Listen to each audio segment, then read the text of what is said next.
What's going on, YouTube? Welcome back to this week's video. I actually don't know when you're going to see this because the project I'm about to make is a Christmas present and it's supposed to be a surprise, obviously. So I don't know if this will get posted till after Christmas or whatever. Today's December 3rd. But what we have on deck today, we're going to be making a guitar display that's wall mounted and meant to look like different pieces of pallets. Hopefully I figure out a much more condensed name by the time this video comes out. But that's what we have in store for today. So let's get into the video.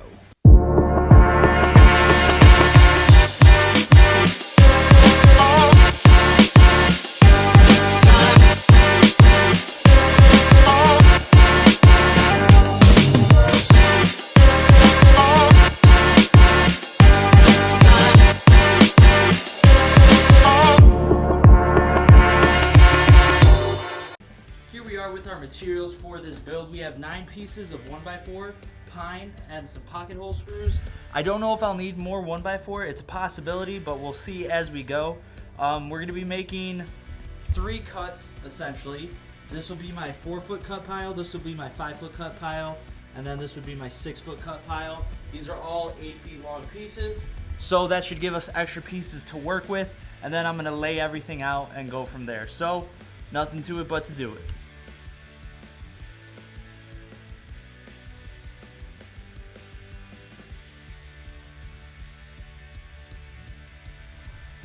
Alright, all of our cuts are made. This is our 4-foot section, this is our 6-foot section, this is our 5-foot section, this is our 3-foot section, and that's our 2-foot section. So what I plan to do is to piece these together in such a way that it looks cool. And yeah, I'm going to do a general layout first. I'll probably just do a time lapse of me laying it out on the floor, and then I'll send a preview to the client, see what they think, get their feedback, and then we'll go from there.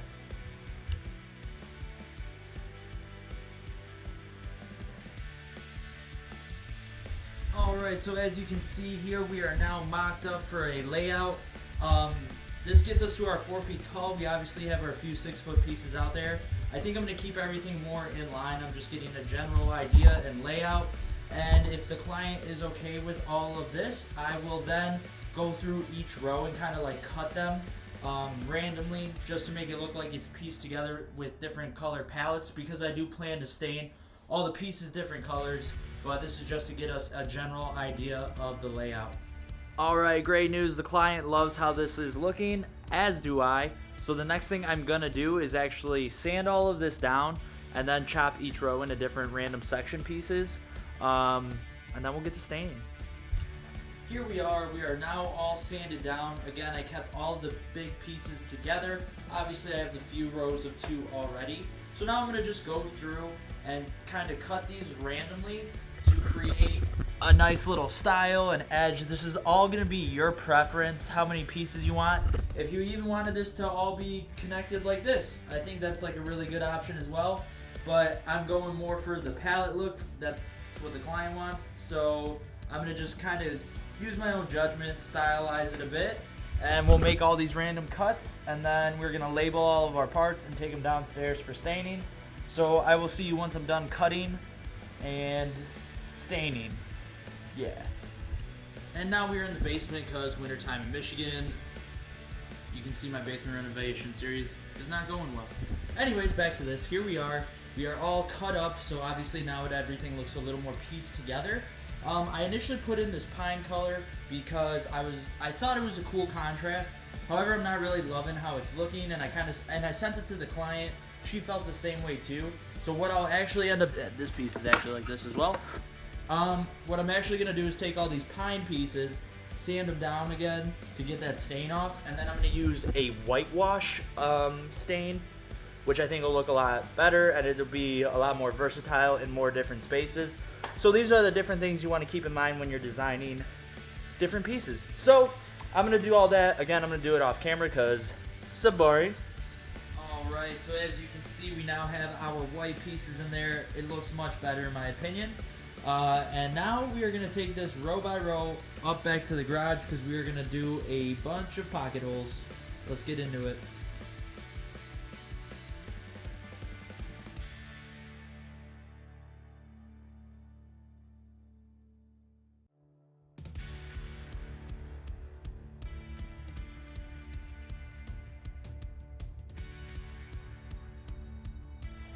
Alright, so here we are. Everything has been joined now, and I flipped everything over. So this is obviously the back you are seeing.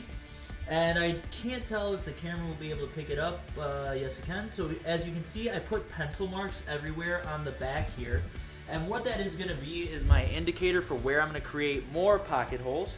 And what I'm going to do with these pocket holes is we're going to go from the bottom up of connecting it all to make this one giant piece. So I'm going to make these pocket holes here. Then I'm going to tie into this bottom strip here. And that process is going to go so on and so forth all the way up till everything is combined together. And we have one solid piece. So we're having a problem, guys. And what that is that I made my first row of pocket holes. I went to tie into this bottom piece here. However, there's so many grooves on the other side of this wood because we wanted a more rustic look, a more pallet wood look to it, that we're not actually having enough space to tie into the bottom pieces.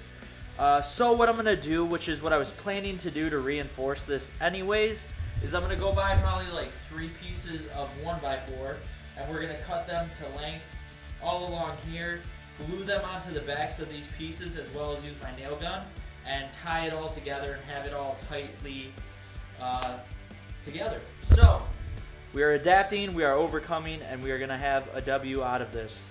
So I'm going to go buy more wood.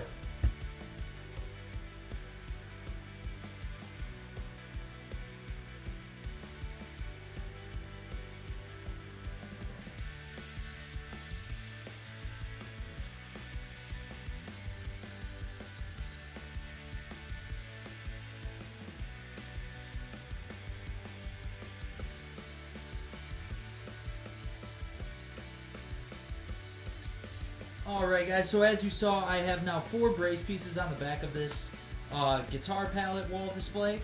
This one I just took to the furthest edge that I possibly could without it being seen.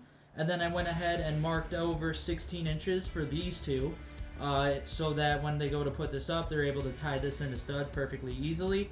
And then on this last piece, I just took it to the furthest edge I possibly could before it was too exposed. And so that's how I came up with this layout here. Now I'm actually going to flip it up and get it right over here. So let's do that. Oh, yes sir. Yo, that looks sick. That turned out so good. That looks so dope. Now the next step is waiting on Amazon to deliver the actual guitar holders themselves. And here we are, we now have our hooks installed. I just spaced these out about every 17 inches. That should be enough clearance for each guitar to hang without any disturbance from the other guitars. I just used a number 8 sized Phillips head. These are 1-inch screws. Those tied in really easily and nicely. And this guitar pallet display is done. This isn't for my own home, so there won't be any install and a little demo of everything, so you will kind of have to use your imagination. Maybe I can find a picture of something that is similar to this that will give you a general idea of what this would look like once done and up and on display, but that probably won't be for me. So that's all I have for this week's video. Thank you so much for watching. Please leave a comment down below. Leave a like on the video, subscribe to the channel. Don't forget I'm doing a giveaway once I hit 500 subscribers, so be sure to be subscribed to the channel. And have a great day or night. Don't forget to keep God number 1. God bless.